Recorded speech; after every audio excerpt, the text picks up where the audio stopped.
Hi అండి. ఈరోజు వీడియోలో అయితే దీపారాధనకి ఏ నూనె మంచిది అనేది అయితే మీకు ఈ వీడియోలో అయితే షేర్ చేస్తున్నాను. ప్రతి ఇంట్లో దీపారాధనకి నువ్వుల నూనె అయితే ఉపయోగిస్తూ ఉంటాం కదా. ఈ నూనెతో దీపారాధన చేస్తే శనిగ్రహం శాంతి కలిగి చెడు ప్రభావాలు మనకు ఎదురయ్యే కష్టాలు కూడా తొలగిపోతాయని పెద్దలు చెప్పున్నారు. కానీ దీపారాధనలో రకరకాల నూనెలను అయితే సమయానుకూలంగా అయితే ఉపయోగిస్తే సంపూర్ణ ఫలితం అయితే దక్కుతుందండి.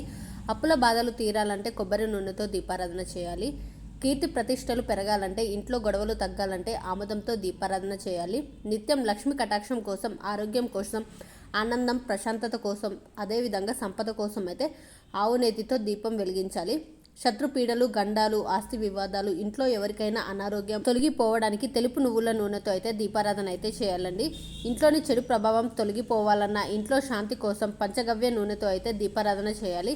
వేప నూనెతో దీపారాధన చేస్తే ఆరోగ్య సిద్ధి. వేరుశనగ నూనెతో అయితే దీపారాధన అయితే చేయకూడదండి. ఈ వీడియో మీకు నచ్చినట్లయితే లైక్ చేయండి.